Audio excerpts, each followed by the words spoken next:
Hello. சொல்லுங்க மாமா. இது இதுங் அதான் அதான் நீங்க நான் கேட்டது எப்படின்னா, இப்போ நம்ம சமுதாயத்துக்கு ஒரு நல்ல தலைமை வேணும், தலைவர் வேண்டும், நம்ம ஒரு பதிவு போட்டிருந்தோம். ம்.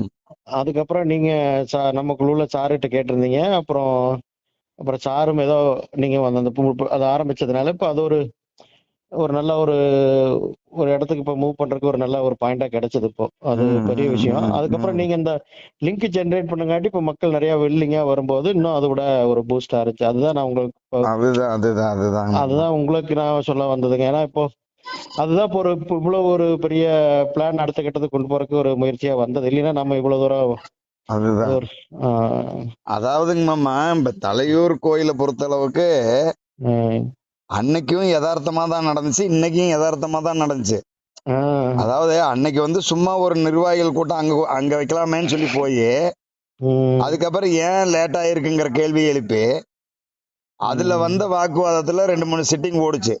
உம் சரி, இது கதையே ஆகாத இருக்குன்னு தெரிஞ்சதுக்கு அப்புறம் தான் பேப்பர் ரெக்கார்டு தொலைவும் போது இந்திய அறநிலைத்துறையில 1959 அவங்க கட்டுப்பாட்டுல கொண்டு வந்திருக்காங்க. அதுக்கப்புறம் அவங்களும் பராமரிக்காம விட்டுப்பட்டாங்க. எல்லாம் ஆளாளுக்கு நாதேத்தனமா வாட்ஸ்அப் பேஸ்புக்லயே விளையாண்டுட்டு இருந்தாங்களே தவிர 15 வருஷமா நம்ம சமுதாய கோயில்னு அடையாளப்படுத்திட்டீங்க. எல்லாம் சும்மா கல்லு தூக்குற மாதிரி அது பண்ற மாதிரி இப்ப பண்றாங்கல்ல இந்த இந்த இந்த படம். நான் சொல்றது ஒரு 2-3 வருஷத்துக்கு முன்னாடியே ஜேசிபி வந்து அதை பண்ணாங்க இதை பண்ணாங்க, அப்படியே ஒரு பெரிய லெவல காமிச்சிட்டு இருந்தாங்க. அப்புறம் பார்த்தோம்னா அங்க உள்ள போனதுக்கு அப்புறம் பார்த்தா வெறும் சண்டை தான் நடந்துட்டு இருந்துச்சு. சரி, இவங்க இதெல்லாம் முடிச்சு ஒன்றும் வேலைக்கு ஆகாதுன்ட்டு அப்புறம் அந்த பேப்பர் ரெக்கார்டெல்லாம் எடுத்து பக்காவா கொண்டுட்டு போச்சுங்க அப்ப. அதாவது ஏசியை கூட்டிட்டு வந்தது, அதுக்கப்புறம் தொழில்துறையை கூட்டிட்டு வந்தது, கோயில் என்ன பொசிஷன்ல இருக்குங்கிறத பார்த்தது, பேப்பர் ரெக்கார்டு எடுத்தது. சரி, இந்த கோயிலுக்கு இனிமே வந்து இந்த அறநிலைத்துறை கட்டுப்பாட்டுல இருக்கிற கோயில நம்ம கட்டுப்பாட்டுல எப்படி முன்னெடுக்கிறதுங்கிற விஷயத்துல கரெக்டா பீஸ் கமிட்டி வச்சு ஒவ்வொரு கமிட்டிலையும் மண்டல மாவட்ட மண்டல கமிட்டியில உள்ள வச்சு கடைசியா ஒரு ஒரு ஒரு எஸ்டிமேஷன் எல்லாமே ஆர்டர் வாங்கியாச்சுங்கம்மா. வஞ்சியம்மன் இது மூலனூர் வஞ்சியம்மன் கோயில்ல ஒரு மீட்டிங். அதுல இப்ப நான் இன்னைக்கு வேலை செய்யறாங்களோ அந்த குரூப்பும் தான் இருந்துச்சு. இந்த கோஸ்ட் நம்ம குரூப்னு சொன்னா அசிங்கமா இருக்கும், கோஸ்டின்னு சொன்னா தான் நல்லா இருக்கும். நான் ஏன்னா இதை விட ஒரு மிகைப்படுத்தி சொல்ல எனக்கு தெரியல. இதுக்கு முன்னாடி பன்னீர் கோஷ்டி இருந்தாங்க, முருகானந்தம் கோஷ்டி இருந்தாங்க, திருஞான சம்பந்த கோஷ்டி இருந்தாங்க, டாக்டர் கோஷ்டி வந்தாங்க. அதுக்கப்புறம் இவரு இப்போ ஒரு கோஷ்டி எடுத்து பண்றாங்க அப்படின்னு வேணா சொல்லிக்கலாம் பெருமையா, என்னங்க. ஆனா அன்னைக்கு இதே மூலனூர்ல நடந்த கூட்டத்துல இன்னைக்கு வேலை செய்யறேன்னு சொல்லி கோர்ட்டுக்கு போனேன், நீதிமன்றத்துக்கு போனேன்னு சொன்னாங்கல்ல, அவங்களும் தான் இருந்தாங்க. அன்னைக்கு என்ன சொல்லுச்சுன்னா, திருஞான சம்பந்தம் அவங்க நிறைய முயற்சி பண்ணிருக்காங்க, அவங்க சைட்ல இருந்து ஒரு 2 பேரு, இப்ப டாக்டர் நிறைய முயற்சி பண்ணிருக்காரு, அவர் சைட்ல இருந்து 2-3 பேரு, பிளஸ் பட்டக்காரங்க இருக்காங்க, அவங்க சைட்ல இருந்து 2-3 பேரு, அப்புறம் இன்னும் முக்கியமான நபர்கள் யாரையா போட்டு ஒரு கமிட்டி போட்டலாம் ஃபர்ஸ்ட். அந்த கமிட்டியில வந்து ஒரு தலைவர் போட்டா அவங்க மூலியமா அந்த கோயில் வந்து அந்த கவர்மெண்ட்ல இருந்தே ஒரு கமிட்டி போட்டு நம்ம சமுதாய மக்கள் அதிகமா அந்த கமிட்டியில இருந்துட்டா நம்ம வைக்கிறது தான் தீர்மானம். சோ ஒரு கோயிலோட வழிமுறையே அப்படிதான். அன்னைக்கும் நானா நீயான சண்டை கட்டி போலீஸ்காரனுங்க வந்து துரத்தி விடுற அளவுக்கு பண்ணாங்க. சரி, போய் தொலைதும் விட்டாச்சு. அதுக்கப்புறம் திரும்ப இந்த கமிட்டி மேட்டர்லாம் முடிஞ்சதுக்கு அப்புறம் திரும்ப போய் ஜேசி ஆபீஸ்ல போய் பேச்சுவார்த்தைக்கு தாங்க நம்ம போச்சு. அங்க பேச்சுவார்த்தைக்கு போன உடனே கரெக்டா ஒரு இந்த சண்டை கட்டுறதுக்குன்னே வருவாங்கல்ல, அந்த டீம் ஒரு 4-5 பேர் வெளியே நிக்கிறாங்க. இவங்க எல்லாம் வர வேண்டாம், ஒரு 10 பேர் மட்டும் வாங்கினாங்க. அப்புறம் உள்ள போயாச்சு. போன உடனே அந்த மீட்டிங்ல எடுத்த உடனே யாரையுமே பேச விடல நானு. அதாவது ஒரு பெரிய அளவுல இந்த கோயில் ஒரு இதுக்காக இந்த கவர்மெண்ட்ல இருக்குன்னு தெரிஞ்சதுக்கு அப்புறம் எல்லா கமிட்டிலையும் வச்சு ஒப்புதல் வாங்கி ஒரு முயற்சி பண்ணதுக்கு அப்புறம் டாக்டர் கொண்டு போய் கோயிலை கொண்டு போய் அடகு வச்சிட்டாரு அப்படின்னு சொல்லி எங்க சமுதாயத்துல வந்து பெரிய அளவுல விமர்சனம் பண்ணி அவரை அசிங்கப்படுத்துறாங்க. முதல்ல அவருக்கு அந்த பதிவுக்கு இங்க இருக்கிற டீமுக்கு ஒரு விளக்கம் கொடுத்துட்டு அப்புறம் பேச்சுவார்த்தை ஆரம்பிங்கன்னு டக்குன்னு நான் எந்திரிச்சிட்டேன். ம். அதுக்கப்புறம் அவர் தெளிவா சொல்றாரு, இந்த அறநிலையத்துறை கட்டுப்பாட்டுல இருக்கிற கோயிலு ம். லட்சக்கணக்கான கோயில், கோடிக்கணக்கான கோயில் வந்து பராமரிப்பு இல்லாத வரைக்கும் கண்டுக்காம தான் இருப்பாங்க. ம். ஆனா நீங்க கோயில் கட்டி கும்பாபிஷேகமே பண்ணாலும் என்ன பண்ணாலும் ம். கவர்மெண்ட்ல இருந்து கமிட்டி போட்டு சிஸ்டமேட்டிக்கா வரலைன்னா நாளைக்கு வந்து செவுத்துல இது ஒட்டிட்டு வந்துருவான். ம். நீங்க கட்டியே இருந்தாலும். ம். அதனால நீங்க இப்ப போற ரூட் தானே கரெக்ட், ஏன் கன்ஃபியூஸ் பண்றீங்கன்னு சொல்லி அதுக்கப்புறம் சொல்லிதான் அதுக்கப்புறம் பேச்சுவார்த்தை ஆரம்பிச்சாங்க. ம். ஓகே, பேச்சுவார்த்தை ஆரம்ப உடனே திரும்ப ஆர்குமெண்ட் போச்சு. ம். இவர் என்னன்ட்டாரு, ப்ரொஃபசர் என்னன்ட்டாரு, இல்ல நான் சண்டை கட்டுறதுக்கு வரல, ம். திரும்பவும் கூட அவரு தலைமையிலேயே ரெஸ்பான்சிபிலிட்டி எடுத்துட்டு இன்னும் 2 வருஷம் கூட எடுத்துக்கிட்டோம். ம். சோ 2 வருஷத்துக்கு அப்புறம் அவராவே ஒண்ணு கோயில் கட்டணும், இல்லைன்னா அவராவே விலைக்கு போயிடணும். நான் 2 வருஷம் கழிச்சு வந்து கேட்கும் போது ம். டிஸ்டர்ப் பண்ணக்கூடாது அப்படின்னு சொல்லிட்டு தான் எந்திரிச்சு வந்துச்சு. ம். அதுக்கப்புறம் அந்த கூட்டத்திலேயே வெளியே நின்று வேடிக்கை பார்த்துட்டு இருந்தவர் தான் இந்த ரமேஷ், மற்ற நபர்ஸ் எல்லாம். ம்.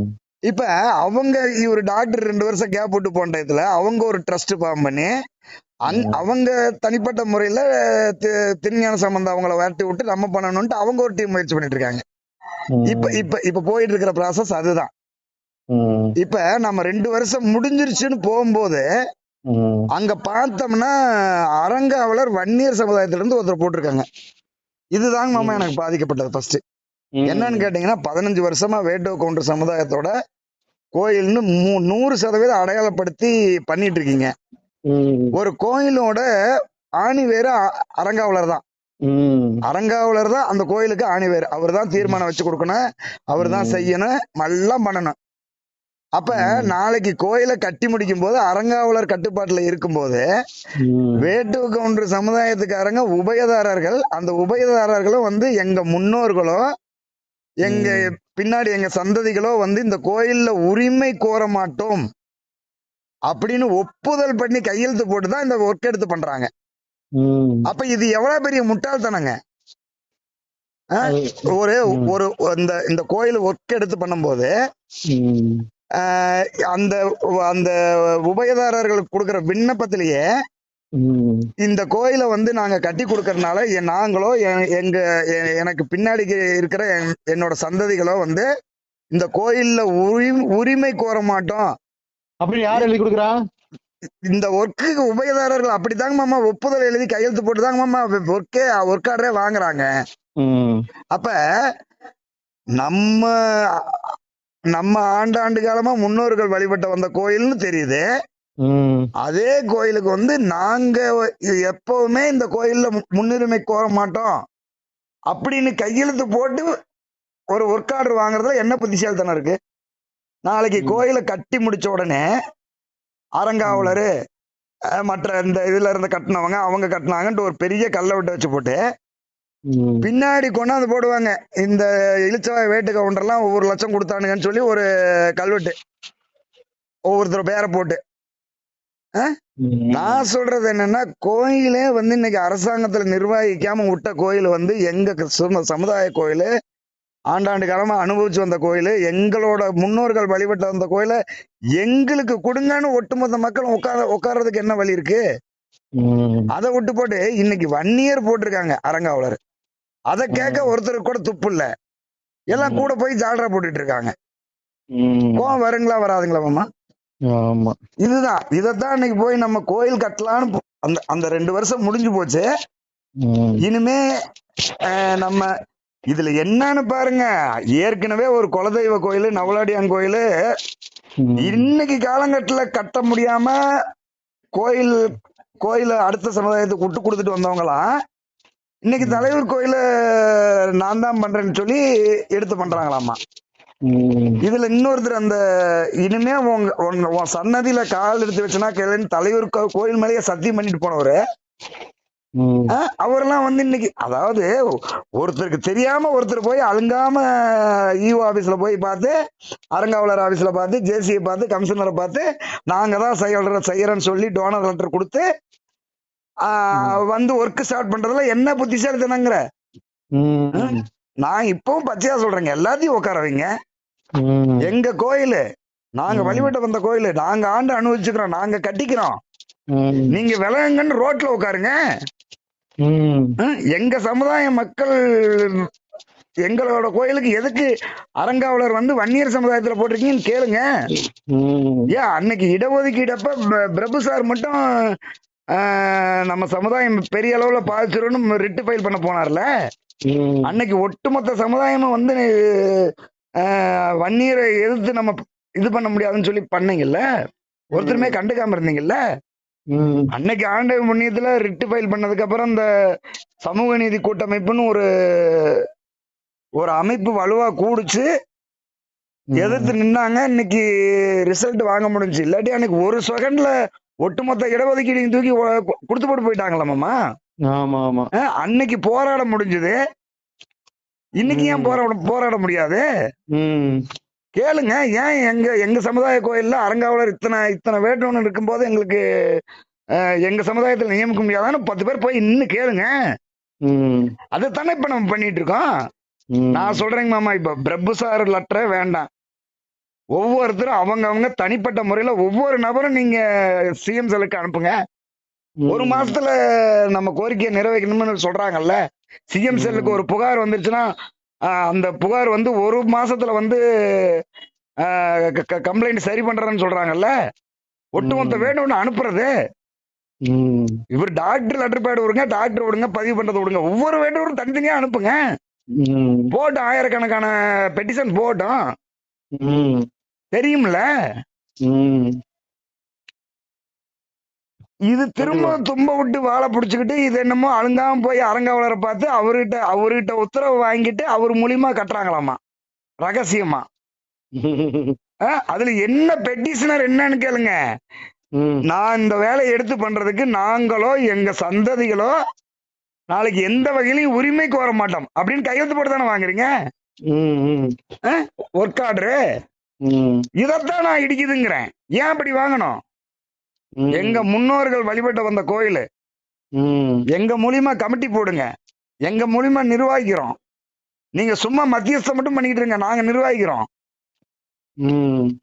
அப்படின்னு கொடுக்க வேண்டியதானே? அது ஃபார்ம் 16. அதுக்கெல்லாம் வழி இருக்குங்க மாமா. நான் சொல்றேன் 50 வருஷத்துக்கு முன்னாடி அவங்க நம்ம கட்டாம விட்டுட்டு போயிட்டோம்ல. அரசாங்கம் எடுத்து பண்ணுச்சுல்ல. அவங்க மட்டும் என்ன கட்டி கிழிச்சு விட்டாங்க? அதுவும் பாலடைஞ்சு தானே போச்சு. என்ன அரசாங்கத்துல காசு இல்லாம இருக்கா?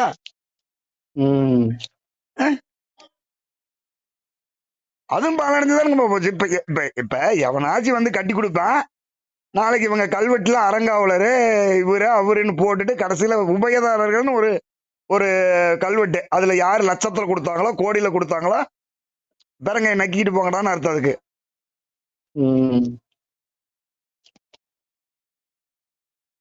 கடுப்பாதுங்க மாமா. கண்டிப்பா மாமா. ஓகேங்க மாமா. சரி இப்போ